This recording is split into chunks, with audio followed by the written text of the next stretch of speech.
Pernahkah anda perasan bahawa orang yang paling bijak di dalam bilik selalunya adalah yang paling sinis?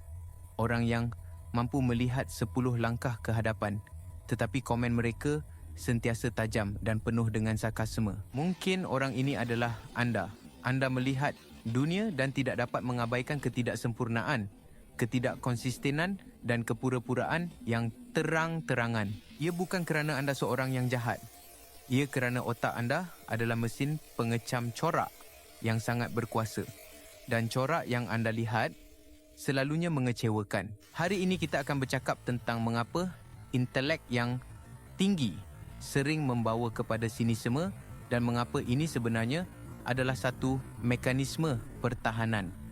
Dan yang paling penting, bagaimana untuk keluar dari perangkap ini. Mari kita mulakan dengan kesakitan utama, kesakitan orang pintar.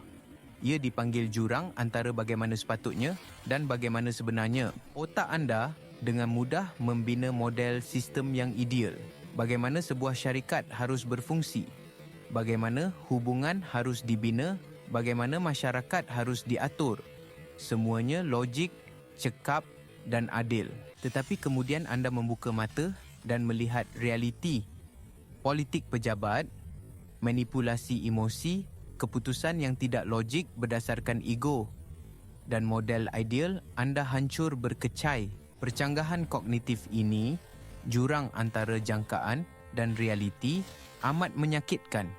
Setiap hari, anda berhadapan dengan bukti bahawa dunia tidak berfungsi seperti yang sepatutnya. Dan otak anda dalam usahanya untuk melindungi anda daripada kekecewaan yang berterusan, mencari penyelesaian yang paling mudah. Sinisme adalah perisai. Ia adalah satu bentuk perisai emosi yang dibina atas satu premis mudah. Jika saya menjangkakan yang terburuk dari awal, saya tidak akan kecewa. Ia adalah penyesuaian yang bijak tetapi beracun. Anda menukar potensi kegembiraan dengan jaminan untuk tidak merasa sakit. Satu perjanjian yang nampaknya bagus pada mulanya. Jadi, bagaimana mekanisme pertahanan ini berfungsi dalam kehidupan sebenar? Mari kita lihat beberapa contoh. Situasi 1, mesyuarat kerja. Bos anda mencadangkan idea baru yang jelas tidak akan berjaya. Anda telah melihat 10 variasi idea ini gagal sebelum ini. Rakan sekerja anda yang optimis berkata, "Hebat, mari kita cuba." Fikiran anda pula, "Hebat, satu lagi cara untuk membazirkan 3 bulan dan bajet syarikat." Anda tidak berkata apa-apa kerana anda tahu ia tidak berguna. Sebaliknya, anda membuat komen sarkastik yang hanya difahami oleh beberapa orang. Ini adalah perisai anda. Anda menunjukkan keunggulan intelek anda tanpa terlibat dalam pertempuran yang sia-sia. Situasi 2, hubungan peribadi. Anda bertemu seseorang yang baru. Mereka kelihatan hebat, tetapi otak anda sudah mula menganalisis. Ia mengimbas kelemahan, red flag dan corak tingkah laku yang berpotensi membawa kepada masalah di masa depan. Daripada menikmati saat itu, anda melindungi diri daripada kesakitan masa depan. Anda menjaga jarak emosi. Semua orang akan mengecewakan anda. Pada akhirnya, bisik sinisme anda. Lebih baik jangan terlalu berharap. Situasi 3, berita dan masyarakat. Anda membaca berita dan serta-merta melihat agenda tersembunyi, manipulasi statistik dan tarikan emosi yang cetek. Walaupun orang lain marah atau terinspirasi, anda hanya merasa letih. Semuanya sama sahaja, permainan yang sama, pemain yang berbeza. Sinisme menjadi alasan untuk tidak bertindak. Jika semuanya rosak, mengapa perlu bersusah payah? Masalahnya ialah perisai itu menjadi penjara. Ia melindungi anda dari kesakitan, tetapi ia juga mengasingkan anda dari kegembiraan, dari hubungan, dari harapan. Anda menjadi pemerhati yang bijak dalam permainan kehidupan, tetapi anda berhenti menjadi pemain. Dan itu adalah tragedi sebenar bagi minda yang berkuasa. Jadi, apa yang perlu dilakukan? Adakah anda perlu mematikan otak anda dan menjadi naif yang optimis? Tidak sama sekali. Itu adalah pengkhianatan terhadap diri sendiri. Penyelesaiannya bukan untuk merendahkan intelek anda, tetapi untuk menggunakannya dengan lebih bijak, untuk menaik taraf sinisme kepada sesuatu yang lebih berguna, optimisme pragmatik. Mari kita pecahkannya kepada langkah-langkah yang boleh diambil. Langkah 1. Akui perisai itu. Sedari bahawa sinisme anda bukanlah kebenaran objektif tentang dunia. Ia adalah strategi penyesuaian yang telah anda cipta. Hanya dengan menamakannya sebagai mekanisme pertahanan, anda mengambil kuasa daripadanya. Ia bukan lagi siapa anda, tetapi apa yang anda lakukan. Langkah 2. Bezakan antara pemikiran kritis dan sinisme. Ini sangat penting. Pemikiran kritis mencari kebenaran.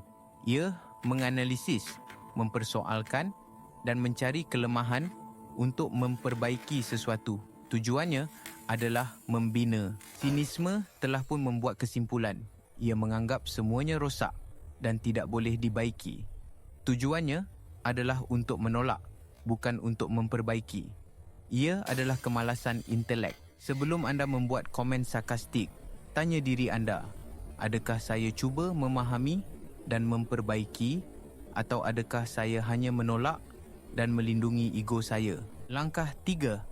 Amalkan budi baik terpilih. Anda tidak perlu mempercayai semua orang. Itu naif. Tetapi anda juga tidak perlu tidak mempercayai semua orang. Itu adalah penjara. Gunakan intelek anda untuk mencari orang yang layak dipercayai. Cari konsistensi antara kata-kata dan perbuatan mereka. Cari orang yang mengakui kesilapan. Ini adalah data yang boleh dianalisis oleh otak anda. Beri sedikit kepercayaan sebagai satu eksperimen. Jika ia dibenarkan, beri lebih sedikit. Anggap ia sebagai pelaburan yang dikira, bukan perjudian yang buta. Langkah 4. Fokus pada lingkungan pengaruh anda. Sinisme sering berpunca daripada perasaan tidak berdaya terhadap masalah besar dunia, perubahan iklim, politik, kebodohan manusia. Ia terlalu besar. Terima bahawa anda tidak boleh membetulkan semuanya. Sebaliknya, gunakan intelek anda untuk mengenal pasti bidang di mana anda boleh membuat perubahan, tidak kira betapa kecilnya. Mungkin ia adalah dengan mentor seorang rakan sekerja. Mungkin ia adalah dengan memperbaiki proses kecil di tempat kerja. Mungkin ia adalah dengan membina satu hubungan yang sihat. Optimisme pragmatik bukanlah kepercayaan buta bahawa semuanya akan baik-baik saja.